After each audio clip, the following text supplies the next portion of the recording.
Would like to, just hear from you, your viewpoint on how machine learning is going to be integrated in our workplace, and how the role of human will change going forward. If you look at an invention or a push in an evolution of some sort of capabilities, there's always a danger. When we focus on the dangers, we are discounting the faith in humanity.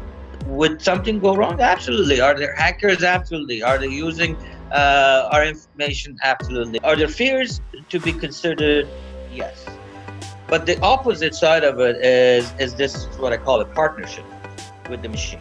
I believe that there is a tremendous opportunity ahead of us. This is a unique time for our race as humans. This is when our capabilities of mental processing, of data capture, data processing, of the things that happens routinely can now be delegated to machines. Let them learn what we know.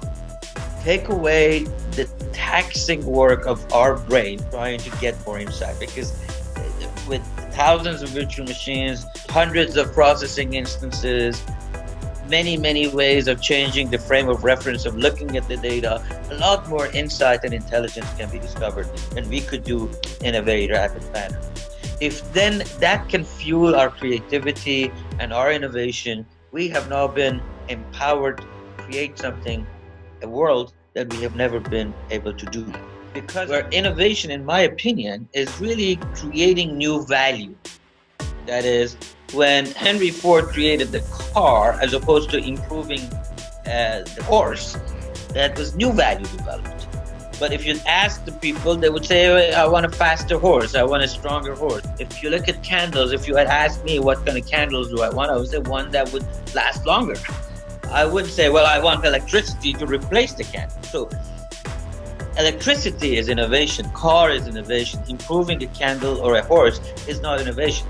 And a lot of those things are now being done because the failure rate is lower. If I just want to improve this, I can get experimental information, I can see the customer behavior, and then I can enhance functionality to improve it.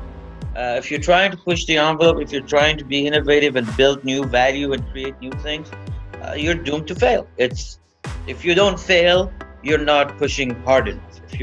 If you don't fail, you're not necessarily creating something new. There's always friction that goes against you, and you have to push through the pain. Now, it's not if you fail, it's how you get up. It's what do you deal with it. It's if you're prepared for failure. For example, I say that you have to be nervous. Being nervous is good.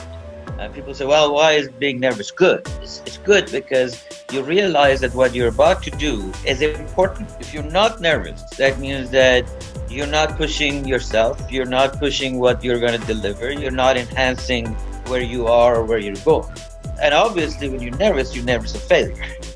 But the key thing is, what do you do post a failure?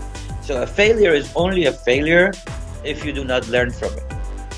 And if I had an advice for anybody, it's build trust and deliver trust, and it'll pay off on every end. And that means that it's not just gaining trust, it's also being able to trust others. If you want others to trust you, you'll have to be able to trust others. What would be an example of a mistake that people make in building trust? One of the things that I see in Silicon Valley, some folks go around and preach, is fake it until you make it.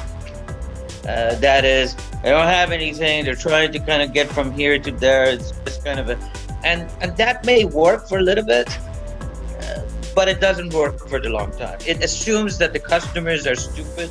It assumes that the investors are stupid. It assumes that your employees are stupid, and you can fake it until you make it. It's okay to incrementally make it. It's okay to incrementally build something. But if you begin to lose that trust, gaining it back is very, very difficult.